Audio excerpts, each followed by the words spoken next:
Hello friends, जय माँ बगला हूँ जानवा से। आज गुरु पूर्णिमा है, बहुत अच्छा दिन है। लेकिन पता है आपको सबसे ज़्यादा खुश क्या हूँ मैं? आप ये साड़ी देख रहे हैं, ये साड़ी मुझे माहुरगढ़ रेणुका माँ से मिली और सेम टू सेम साड़ी आज माहुरगढ़ में रेणुका माँ का श्रृंगार में भी पहनाया गया है। मतलब आज माँ बेटी दोनों एक जैसी साड़ी पहनी है, ये बहुत बड़ी बात है। उसकी फ़ोटो मैं अभी देखिए थंबनेल में डालूंगी, जब वीडियो डालूंगी तो उस पर दिखेगा आपको। सेम टू सेम दोनों माँ बेटियों ने साड़ी पहनी है, बहुत बड़ी बात है। रात को सपने में माँ ने आके भले मुझे थप्पड़ तो मारा, आशीर्वाद भी दे दिया। थप्पड़ इसलिए मारा कि माँ ने ये कहा है कि देखो, आपको सच बोलूँ मुझे सब दर्द हो रहा है कि हर बार एक इंसान एक बार करे तो उसे गलती कहा जाता है, हर बार करे तो उसे गुनाह कहा जाता है। जब तुझे पता है कि ये सारी चीज़ों से ये चीज़ें बिगड़ती हैं तो वो काम बार बार नहीं करना चाहिए, वो चीज़ें बार बार नहीं करना चाहिए। बात तुम लोग बार बार अगर वो गलती करोगे और भगवान पे डिपेंड रहोगे तो भगवान तुम्हें कितनी बार बचाने आएगा, कितनी बार आगाह करने आएगा कि ये रास्ते मत चलो, ये रास्ता तुम्हारे लिए सही नहीं है। ऐसा तो मतलब कहते हैं ना, एक गलती अगर बार बार करी जाए तो वो मेरी गलती तो है। दूसरी बात, मैं यहाँ अक्कलकोट से अब सीधा प्रस्थान करूँगी घर पे, क्योंकि कल से हमारा श्रावण का पहला सोमवार है और मैं सटवाई में जा रही थी 11 बकरों का बलि करने, ये करने। लेकिन पता नहीं, माँ ने कहा कि अभी नहीं आना है, अभी तब आना जब जो चीज़ का काम तूने पूरा किया है तब आएंगे। तो मैंने सोचा है कि अभी अगली बार जब भी मुझे मौका मिलेगा तब जाऊंगी, क्योंकि माँ का मानना है कि माँ ने कहा है कि अब मुझे बकरे का मांस नहीं खाना है, इंसान का मांस खाना है। ऐसी बात है। लेकिन मेरे को एक बात समझ, आज पता है क्या हुआ है आपको? एक दो जन स्टेटस रख के मुझे बता रहे हैं कि अरे मैं तो जिंदा हूँ, मैं तो मरा नहीं, गुरु पूर्णिमा आज है। अरे दिमाग के पैदल लो, कल 22 तारीख है, 22 तारीख की शाम तक का है और 5 अगस्त तक का ड्यू डेट दिया है। 5 अगस्त के ड्यू डेट पे तुम लोगों की मौत लिखी है, चाहे कोई भी हो, चाहे जिसके लिए, चाहे पॉलिटिक्स हो, चाहे जो भी हो। 5 अगस्त का ड्यू डेट। तुम्हें क्या लगता है मैं क्या पागल हूँ? और सबसे बड़ी बात ये बताओ कि तुमने ऐसा क्या किया है कि तुम लोगों के अंदर डर है कि अगर ये सटवाई तक पहुंचेगी या यहाँ तक। देखो, भगवान किसी का खुद का खरीदा हुआ नहीं है। हम तुलजापुर जाते हैं, तुलजापुर की छोटी बहन है एड़ेश्वरी माँ, वो एक रीत है। जैसे हम वैष्णो देवी जाते हैं तो काल भैरव की पूजा करनी पड़ती है, वैसी बात है। मैंने सब जगह पे शादी की ओटी भरी थी कि 100 बेटियों की शादी अगर अच्छे से हो जाएगी तो माँ मैं तुम्हें आके ओटी भरूँगी। हालांकि सब जगह की ओटी भर गई, तुलजापुर बाकी रह गई, एड़ेश्वरी और सटवाई बाकी रह गई। कोई बात नहीं, कुछ कारणवश बाकी रह गए, लेकिन जिस कारणवश भी बाकी रहे वो माँ देखेंगी। देखो, अगर माँ की इच्छा नहीं है इस वक्त बुलाने की तो हम उसके लिए ज़बरदस्ती नहीं कर सकते। मैं बाद में जाके चढ़ा दूँगी। लेकिन मैं एक बात बताती हूँ, मेरे मन में कोई छल कपट या किसी के लिए भेदभाव नहीं।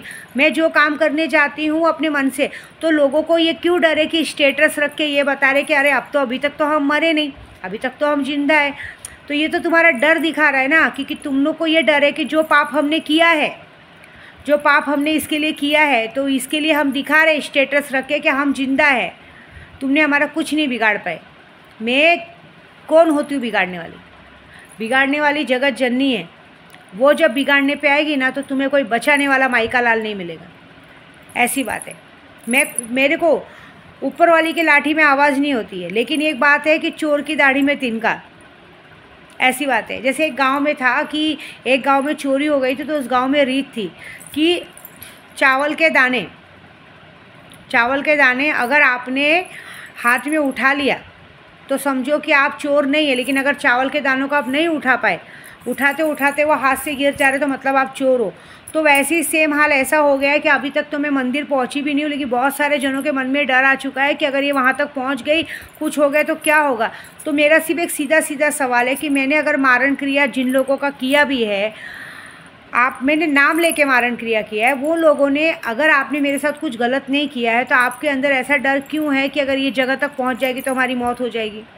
वो तो मैं नहीं पहुंचूंगी तो भी होगी, क्योंकि मैं तो अपनी पूजा का पावागढ़ में 9 दिन का झक थोड़ी मारी थी मैंने। 10 दिन कम से कम 21 लाख जप किया था। तो आपको लगता है क्या मैं छोड़ूंगी?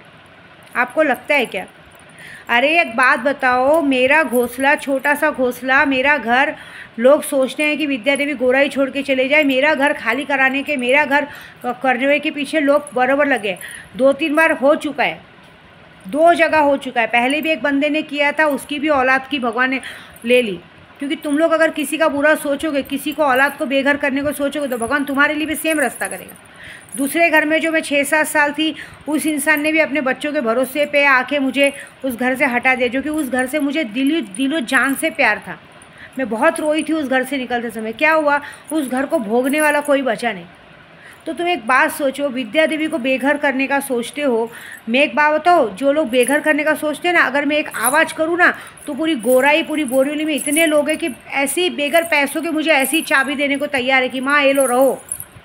लेकिन मैं ना एक स्वाभिमानी औरत हूँ, और मुझे ऐसा है कि मैं अपने ग्रुप वालों के साथ, मेरे ग्रुप वालों के साथ गुरु पूर्णिमा के बाद मेरे ग्रुप वाले भी अपने अपने, जिन लोगों को मैंने लॉटरी का काम लगाया, उन्हें एक एक घर का फ़ायदा हुआ है, वो भी अपने घर में सही सलामत अच्छे से जाएं और मैं भी अपने घर में प्रस्थान करूं। ये जिद की वजह से ना मैं लोगों को झेलती हूँ। लेकिन अगर आप मुझे मेरे घर से बेघर करने को सोचेंगे तो कभी ये सोचा है कि मेरी शक्तियाँ आपको आपके सर पे छत छोड़ो, आपके सर पे कुछ भी नहीं रहने देगी? ये बताओ, कभी सोचा है? कभी ये नहीं सोचा आपने? क्योंकि आपको ऐसा लगता है कि आप लोग 30 मार खाओ, आप लोगों को ऐसा लगता है, आप लोगों को किसी की चीज़ों से कोई मतलब नहीं। मैं यहाँ इतनी ब्लेसिंग देती हूँ, ये करती हूँ, मेरी शक्तियों में इतनी ताकत है ना कि मेरी तरफ सिर्फ आंख उठा के देखने वालों की आंख फोड़ने का दम रखता है। ये जो आप लोग मुझे स्टेटस पे अपनी फ़ोटो डीपी सब रख के दिखा रहे हो ना कि अरे हम तो ज़िंदा है, ये मरने के पहले का आगाज़ है। आदमी को मरने के लिए कितना वक्त लगता है? 2 सेकंड भी नहीं। आदमी बैठे बैठे हार्ट अटैक आया, मर गया। अचानक से दूसरे दिन पता चलता अरे बाप रे, ये तो कल तक तो जिंदा था। अरे कोई बोलेगा अरे कल ही तो ये मेरे साथ बैठ के गुरु पूर्णिमा का प्रसाद खा रहा था, स्वामी समर्थ जी के मंदिर में दर्शन कर रहा था, अचानक क्या हो गया? है ना, ऐसे बता रही हूँ क्योंकि मैं स्वामी समर्थ, ये अचानक से मेरी मृत्यु हो जाती है तो ये कोई बात नहीं है। जब हमारी नसीब में मौत लिखी तो लिख के रहेगी। कल लोगों ने बहुत कोशिश की पूरा पूजा पाठ करके मेरा दिमाग फिराने के करने की, लेकिन उससे क्या बिगड़ा? उससे मेरा कुछ नहीं बिगड़ा, उससे मुझे तुम्हारे सामने वाले का डर पता चला।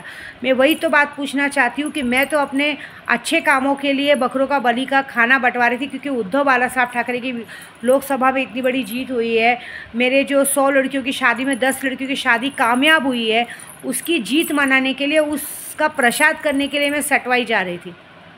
लेकिन माँ की इच्छा नहीं थी, जाने दो, वो प्रसाद बाद में कर दूँगी, ऐसी बात है। लेकिन आप लोग को इस बात का क्यों डर था कि मैं वहाँ कुछ काला कांडी करने जा रही थी? वहाँ कुछ काला कांडी होता है क्या? मुझे ये जानना है, क्योंकि मैंने तो ऐसा कुछ वहाँ देखा नहीं। एक मस्त सा मंदिर है, माता रानी का मंदिर है, बस ये पता है कि वो 52 भैरव की, मतलब कहते हैं ना, तांत्रिक विद्या की मालकिन है। लेकिन मैंने तो कभी वो सब चीज़ें यूज़ नहीं की। मेरा मानना ये है कि मैंने दिल से ओटी बांधी थी। सब जगह पे हम लोग में नवस बांधते हैं, हमारे में गांव में अंगुआ बोलते हैं, मतलब अंगुआ मतलब कोई भी मन्नत मांग लो, मन्नत पूरी करने जानी पड़ती है। मैं तो अपनी मन्नत पूरी करने जा रही थी, तो तुम सब लोग में ऐसा क्या डर था कि अगर मन्नत पूरी करने नहीं जा रही हो, कुछ और करने जा रही हो, और मैं वहाँ तक पहुँचूँगी तो तुम्हारे साथ कुछ और होगा? और ये कैसे सोच लिया अगर मैं वहाँ नहीं जाऊँगी तो तुम बच जाओगे, बल्कि उल्टा और तकलीफ़ में आओगे, क्योंकि अगर मैं वहाँ नहीं पहुँचूँगी, मैं वहाँ नहीं जाऊँगी, तब तो माँ का गुस्सा और बढ़ेगा ना। माँ का गुस्सा ये बढ़ेगा कि मेरी बेटी का मेरे दरवाजे तक आने का रास्ता रोका गया है, अब मैं इन लोगों का हर रास्ता रोकूंगी, पैसे से, पानी से, हर चीज़ से रास्ता रोकूंगी। फिर क्या करेंगे? फिर तुम्हारी पूजा पाठ, तुम्हारा सब कुछ धरा का धरा रह जाएगा। ऐसा नहीं हो कि मैं मंदिर ना जाके बॉम्बे पहुँचूँ, बॉम्बे पहुँचने तक तुम्हारे घर में ही, जो तुम लोग बोल रहे हो मेरी मौत नहीं हुई, पता चला मेरे बॉम्बे पहुँचने से पहले खबर आई कि तुम्हारी मौत हो गई। जिस वजह से स्टेटस रख रहे हो, कल स्टेटस पे तुम्हारी फ़ोटो आएगी और फ़ोटो पे हार लगा रहेगा, ठीक है ना? तो मुझे आलतू फालतू में गिनती मत समझो। जो होगा वो मैं नहीं करूँगी, वो जगत जननी माँ करेंगी, ऐसी बात है। मैं तो यहाँ से अक्कलकोट से उल्टा पैर लेके मुंबई आ रही हूँ। बाकी तुलजापुर देख लेंगे, एड़ेश्वरी देख लेंगे, सटवाई देख लेंगे, आवाज़ दे रही हूँ मैं, देख लेना, बात ख़त्म। बस इतना ही बोलूँगी। मैंने अगर किसी का बुरा किया रहेगा तो मेरा सत्यानाश हो जाए, लेकिन अगर कोई मेरे घर से, मेरे सर से मेरा छत छीनने की, मेरे बच्चों को बेघर करने की कोशिश कर रहे ना, तो ज़िंदगी में उनके सर पे छत तो छोड़ो, आसरे के लिए पीपल का छाँव भी न रहे। ये मेरा बात है, ठीक है? और बाकी मारण मोहन वशीकरण तो चालू है, मज़ा देखो क्या होता है। काम जो लिया है वो तो परफेक्ट है। आज जिनको गुरु पूर्णिमा के दिन गुरु मंत्र मिल रहा है रात को 11 बजे, और जो दौलत परी, क्या नाम है, और कौन सी शक्ति दे रही हूँ मैं, लूना चमारी शक्ति, उसके साथ जो 1-1 लाख रुपया मिलेगा वो बहुत ही बड़ी बात है। और उसके साथ जो अलग से सारे गिफ्ट आगे आएंगे गुरु पूर्णिमा के बाद, मैं ये बात तो पक्की कि गुरु मंत्र सिद्ध करने में जितने लोगों को मैं गुरु मंत्र दे रही हूँ उनको मैं कुछ शिक्षा भी सिखाऊंगी, थोड़ी बहुत शिक्षा तो सिखाऊंगी कि अपनी खुद की मदद कर सके। बस इतना गिफ्ट तो मेरी तरफ से है। ठीक है, जय माता दी।